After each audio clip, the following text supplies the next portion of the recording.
इस कलयुग के समय में जहां अधर्म ने धर्म को ढक लिया है, जहां स्वार्थ ने करुणा को पीछे छोड़ दिया है, वहीं एक दिव्य शक्ति चुपचाप इस धरती पर उतर चुकी है।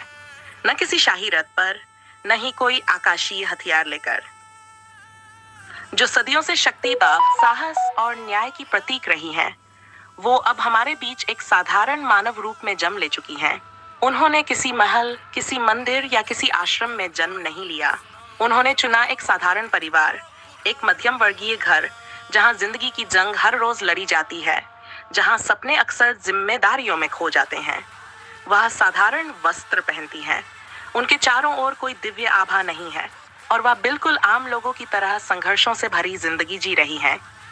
लेकिन उनके भीतर वह शाश्वत शक्ति की ज्वाला जल रही है, एक चेतना जो अन्याय के विरुद्ध विद्रोह करती है। शक्ति महारानी ने ये रूप क्यों चुना?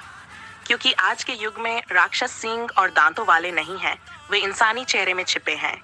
वे व्यवस्था में, सोच में, क्षत्रियों पर उठती बुरी निगाहों में, चुप्पी में और सच्चाई को तोड़ने वाले झूठ में बसे हैं। देवी इस बार शासन करने नहीं, संवेदनाओं को समझने आई हैं। वे आम जनता का दर्द महसूस करना चाहती थीं।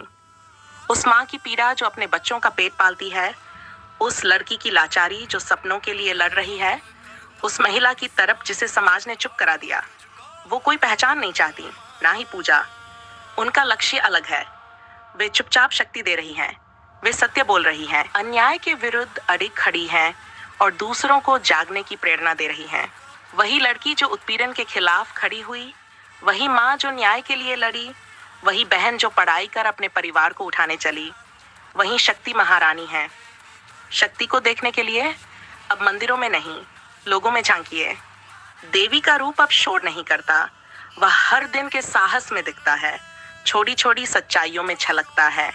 जो स्त्रियों को दबाते हैं, नफरत फैलाते हैं, अन्याय करते हैं, उन्हें शक्ति का प्रतिकार अब चुप्पी में नहीं मिलेगा। सत्य, न्याय और एकता ही उनका अस्त्र है। वह मानवता को मिटाने नहीं, जगाने आई हैं। आंखें खोलिए, चारों ओर देखिए, अवतार हो चुका है।